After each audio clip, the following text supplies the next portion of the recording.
Brothers and sisters, we come here time after time and we talk about the same old. Quiet. We talk about Jesus. That's right. Jesus said and Jesus went. Jesus heard and Jesus walked over. Jesus. Well, I don't want to talk about Jesus this evening.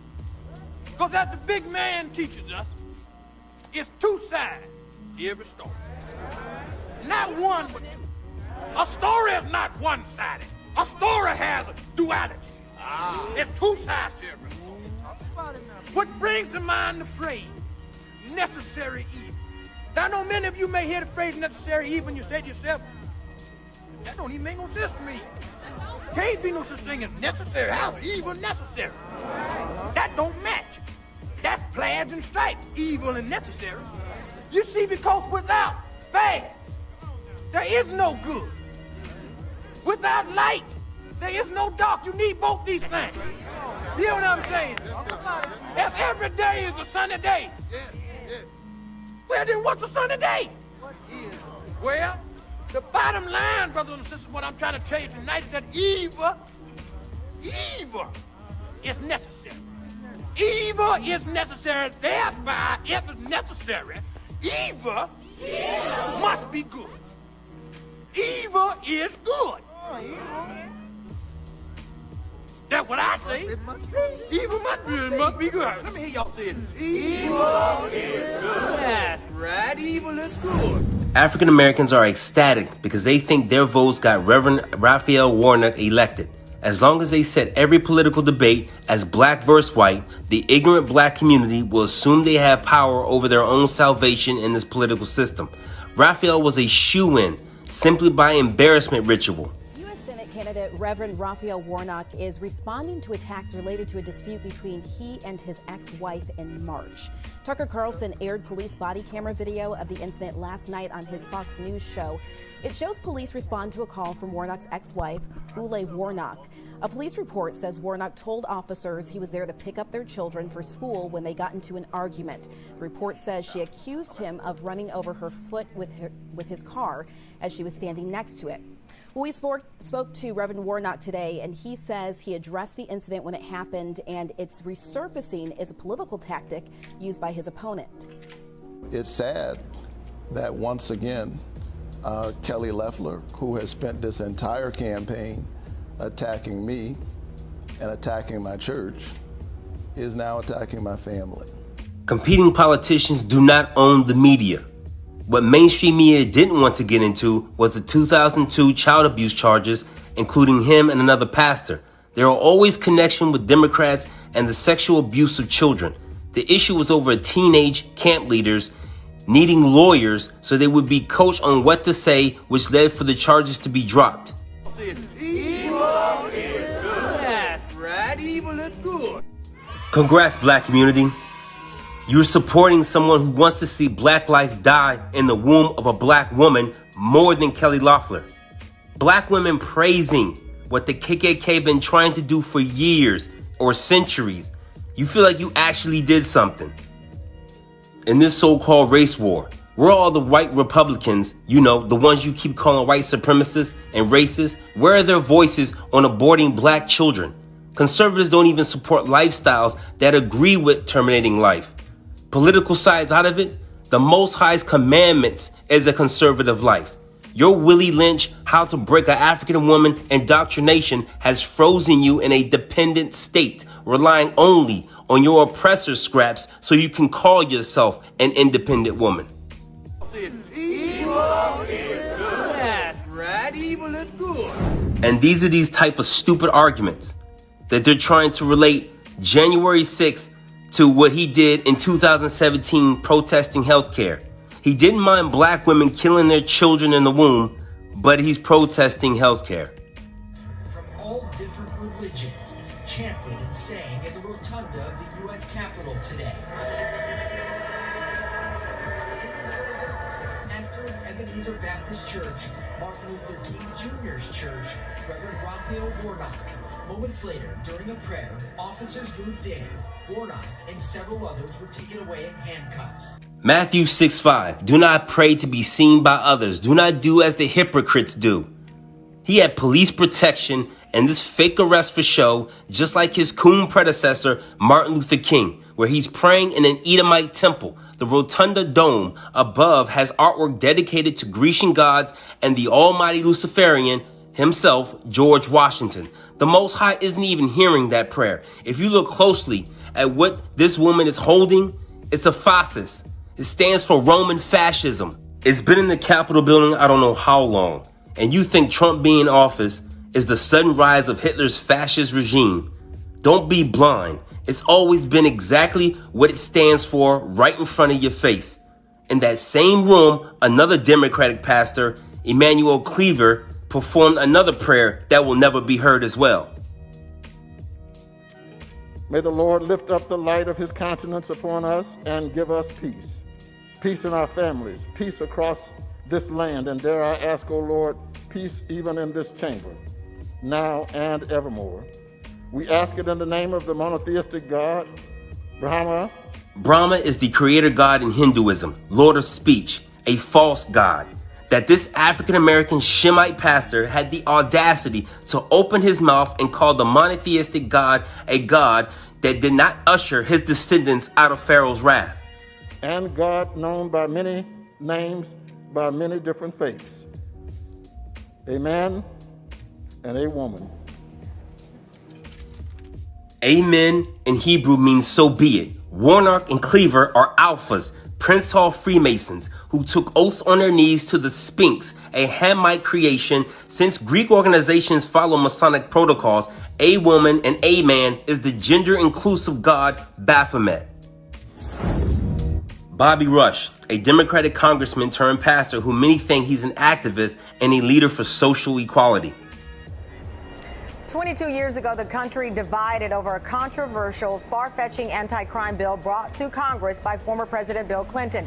Critics blame the law for record-breaking incarceration rates and with further devastating poor communities.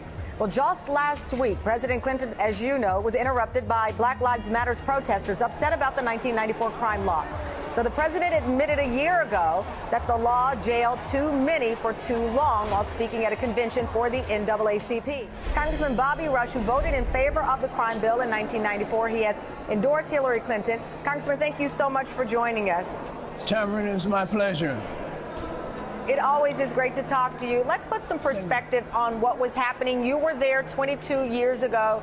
Do you believe the way the crime bill is being described now versus what was happening on the ground in some of that video, is it matching here? Chairman, let me start out with this. I am ashamed of my vote. I sincerely apologize to my God, I apologize to my community, to my family. That was the worst vote, as I look back over the years, that I've taken since I've been in the Congress. Sloop footing in here with that garbage apology and turn around and support Hillary Clinton when she also spoke highly of redneck, racist, and drunk Margaret Sanger, founder of Planned Parenthood. Then Clinton herself being the center of Pizzagate. Is it seeping in yet, black folk? Is it seeping in yet? I'll keep going. Another Prince Hall by Iota, and they get on their knees to swear oath to a centaur. In Greek mythology, there was a race of creatures of half man and half horse. When black people are shot dead by police, there's a post-mortem character assassination, but when white women do it, Let's talk truth. The New York Post on Ashley Babbitt. She was bananas. Same publication, same day, different writer. Once harassed and chased husband's ex-girlfriend. A devoted conspiracy theorist. Cornell Williams Brooks is an alpha, president of the NAACP, whose whole Twitter timeline is stoking race-baiting plot points. Cops didn't treat us like Trump supporters. Cry, cry, cry, cry, cry.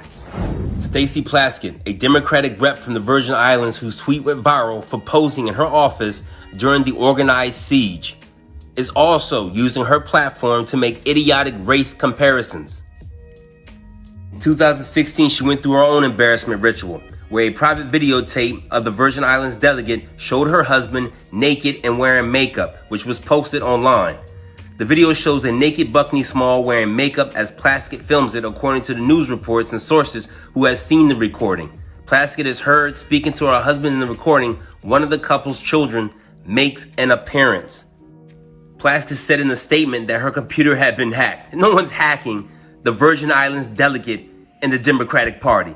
It's absurd. But like I said, the Democrats are the party of perversion. 2019, she took money from the notorious pedophile and sex trafficker Jeffrey Epstein and didn't act like she didn't know who it was and donated the money to her district. All they did was wash the money and take kickbacks from it. During this grace period between insurrection and inauguration, Cori Bush called out white supremacy on the House floor. Cori Bush and Stacey Plaskett are Order of the Eastern Stars, Deltas, and in their membership intake program, 1987, page 106, the question, what is the ultimate goal then? The answer, wisdom. The college-educated woman seeks to become wiser rather than smart. That is why Minerva, the goddess of wisdom, is our sorority mentor.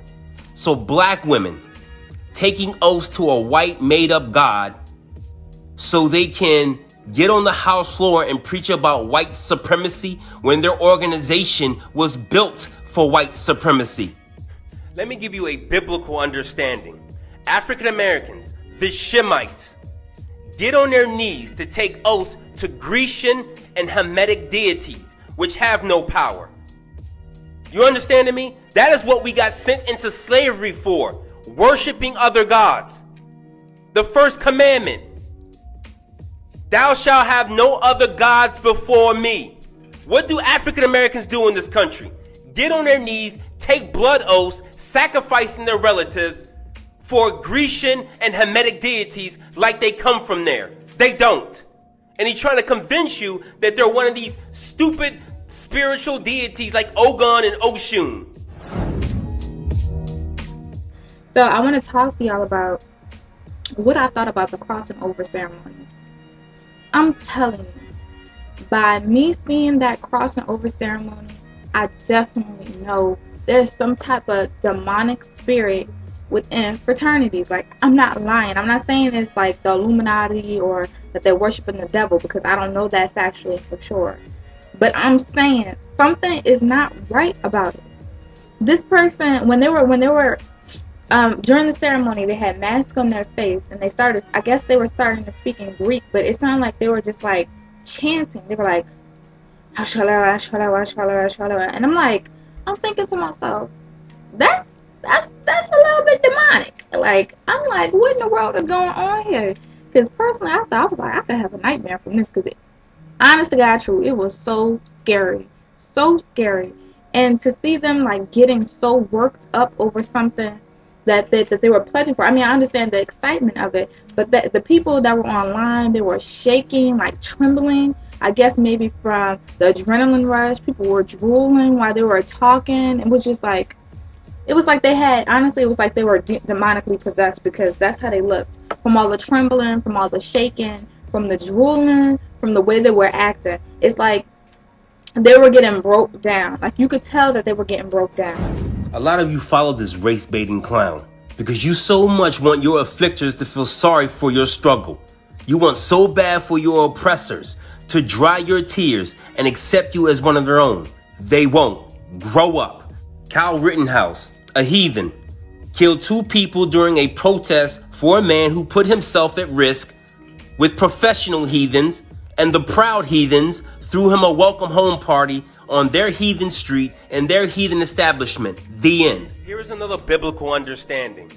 Esau, the Edomites, was giving one blessing, not an inheritance of land. They were giving the blessing that they will rule this world with the sword. If I am a blessing, Shemite, Israelite, I am not going to put myself in harm's way of people who have that type of blessing. What I'm going to do is pray, follow the law, statutes, commandments, honor the Sabbath, do all I can to stay out of these people's way and let the Most High fight for me. I don't need to protest on their block, on their street, in their stupid arenas. I don't need to do that anymore, and you shouldn't either. Grow up.